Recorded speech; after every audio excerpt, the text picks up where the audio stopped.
Okay, ang bilis lang ng panahon. Ados na tayo ngayon, no, 'di ba? Daily episode 3168, 3169 and 3170. Sa nag-aabang ng live, may live po ako mamaya. Alas 8 hanggang alas 9 lang po talaga dahil sa napakadaming ritual po ang gagawin natin sa first Tuesday kasi ngayon, and then papasok pa yung first Friday. So, alam nyo na yon. Ganun ako ka-busy. Pero kung gusto nyo isama yung gusto nyo ipagawang ritual mo ngayon, ipagawa nyo hanggang first Friday. At yun yung pinakamahalaga doon. First message ni Universe. Ay, old soul agad. Pangalawa, ay, andito naman tayo sa personal choice.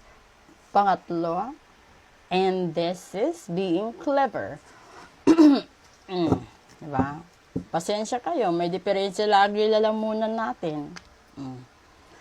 Diba? So, ibig sabihin nito, yung iba sa inyo, alam nyo na marami kayong kalaban, maraming taong nagpabarang sa inyo, pinakulam kayo, sinumpa, ginayuma, at kung ano-ano pa, yung mga pinagagawa ng mga taong nasaktan ninyo, mga taong sumama ang loob sa inyo, at posible, matagal na ito. Posible yung iba, patay na. No? Kaya, ang hirap mong makalabas doon sa mga gusot mo sa buhay, problema mo sa buhay. Kung nararamdaman ninyo, di ba, sinasabi lagi, kahit anong gawin mong paglagay ng mga prutas, no, pampaswerte sa loob ng bahay, etc., etc. Kung bakit hindi pa rin nagbabago ang sitwasyon mo bawat taon?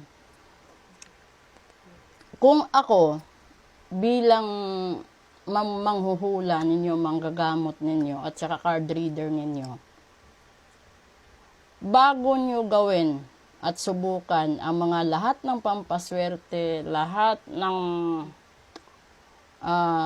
tawag na to, ritual na nakikita ninyo or orasyon na nababasa ninyo, baguhin nyo muna yung sarili ninyong pag-uugali. Kasi, maihahalin tulad mo yung orasyon, halimbawa, no? Sa isang damit, di ba dapat yung orasyon isusulat mo o gagawin mo sa malinis na intensyon? O halimbawa, puti, di ba? So, kung wala kang puting saloobin, posible yun nandoon is gray, itim, pula, kahit anong kulay, di ba? Yung iba, dirty white. O, di ibig sabihin, hindi siya uubra sa inyo kasi yung required is yung orasyon na yan, no, yung pamahiin na yan or yung pampaswerte na yan ay kailangan sa malinis na intensyon. And then, pangalawa, dito sa personal choice, kapag pinagawa mo sa katulad namin, dapat buo ang loob, buo ang tiwala, at alam mo na mangyayari at makukuha mo ang kasagutan. Kasi kung ikaw mismo sa loob mo, no, kahit hindi mo man aminin sa gumawa or nagritual, alam mo na mayroon kang mga, minsan iniisip mo sa sarili mo, yung mga negative, no, kaya hindi natutupad agad-agad. Meron mang natupad, hindi naman nakumpleto. Ganun yun, di ba? Para kang naglaga ng itlog, na kapag sinabi na hard-boiled egg, dapat 8 hanggang 10 minutes, gutom na gutom ka na, nagmamadali ka, nasa 5 minutes pa lang.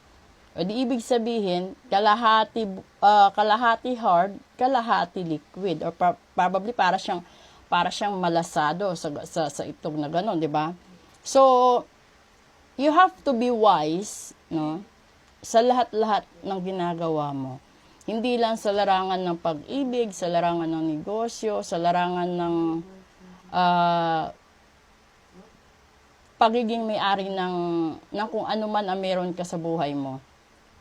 Kasi lahat yan walang saysay, walang silbi, no? Lalo na kung sabihin natin, maganda ka, gwapo ka, marangya ang buhay mo, lahat-lahat na nandyan sa'yo, pero wala kang kaibigan. Pero wala kang mga tao sa paligid mo na nandiyan para i-cheer yung yung mga achievements mo. Kasi ibig sabihin, masama ugali mo, pangit ugali mo. Kaya maitim ang budhi mo, di ba? So, yun na. Kung meron man kayong kasalanan na nagawa at alam niyong nabarang kayo, ang tanging gamot ay tanggalin yon at maglagay kayo ng protection spell. At kung gusto niyong malaman na legit, no, yung gumagawa, never at never kayong maniwala na mura siya. Kasi, may ano yun eh, yung para bang may ginagamit silang espesyal. Lahat ng katulad ko. Yung iba, mas mataas pa yung rate nila. And then, yung iba naman, nasa dollars, di ba? So, kung kayo, naka-encounter kayo ng mga mura at sa tingin nyo hindi umepekto, iyon ay dahil card reader lang po sila. Hindi ho sila a faith healer, hindi ho sila medium, hindi rin ho sila gifted. Kahit sinong tao pwedeng magbasa ng baraha. Pero, hindi lahat ng reader kayang i-transmit ang energy at vibration niya at ng kausap niya sa baraha. Magkaiba yon. So, di ba, kaya nga may special gift eh. So, maging ano naman kayo, para hindi kayo maloko, no? Ng mga, o hindi kayo mabudol dyan, eh, dapat naman sana, nag-observe kayo. Tsaka, walang ritual na ura-urada nagkakaroon ng resulta. Nakadepende yon sa'yo at nakadepende yon sa sitwasyon na pinagawa mo.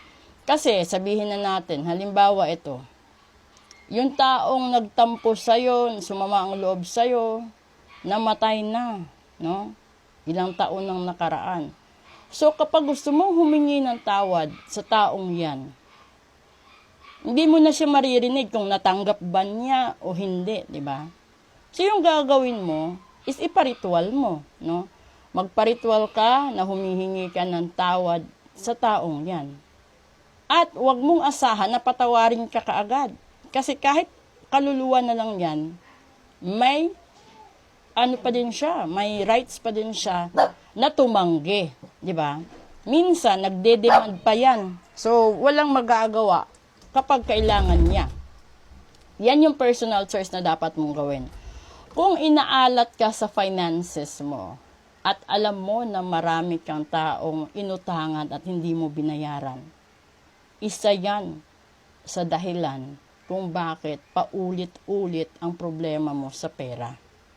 At kung meron mang dahilan na parang ang pangit ng takbo ng relasyon mo lagi, kahit naman sa tingin mo okay na yung ginagawa mo, ibig sabihin yan, sa parte ng nakaraan mo, merong isang taong labis na nasaktan at